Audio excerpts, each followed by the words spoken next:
D, what makes someone effective in sales? That's a great question, because I feel like sales is something that intimidates a lot of people, and they feel like they either are a salesperson or they're not a salesperson. And I actually have people even on my staff who are phenomenal at sales now, who first came to me and identified as not a salesperson.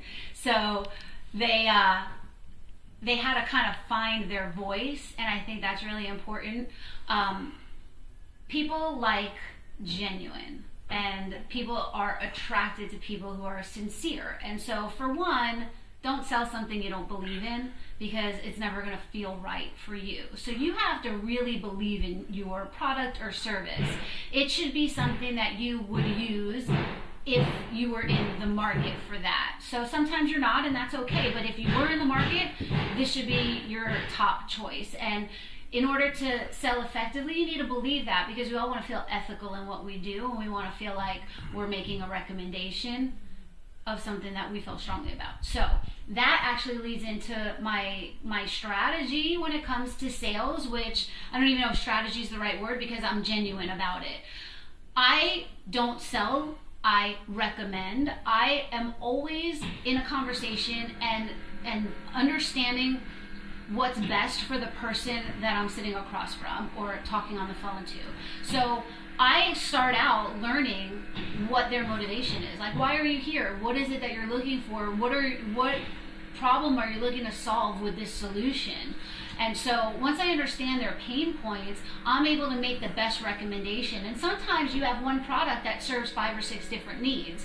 And in order to communicate to their need, you have to be able to pinpoint where they're coming from, and then be able to understand your product well enough to cherry pick the aspects of what you're selling to speak to their pain point, to solve their problem.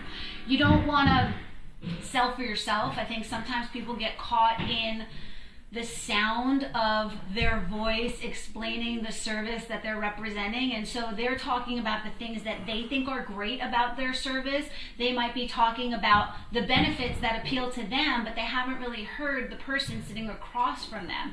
For example, if I'm selling or speaking to someone about martial arts, I might think that the self-defense component is like so important because I'm a woman and I want to feel safe and I want to know that I can handle myself and never feel intimidated. But I might be sitting across from someone whose main goal is to just relieve stress. They're like, defending myself is like the last thing on my mind. I'm just trying not to explode and not have my brain explode all over because I'm so stressed over everything. I'm trying to not have a heart attack tomorrow. So if I talk to them about the benefit of self-defense and the confidence that we have some construction going on, so excuse all that. But if I'm talking to them about the confidence that they're going to have from self-defense, that they're going to be able to walk at night and feel comfortable, and the guy's sitting there thinking, well, you know what? I'm already carrying a gun everywhere I go because I'm a concealed carry license person, but I'm afraid I'm going to like have a heart attack and leave my family, then I'm not speaking to his needs and I'm doing a horrible job.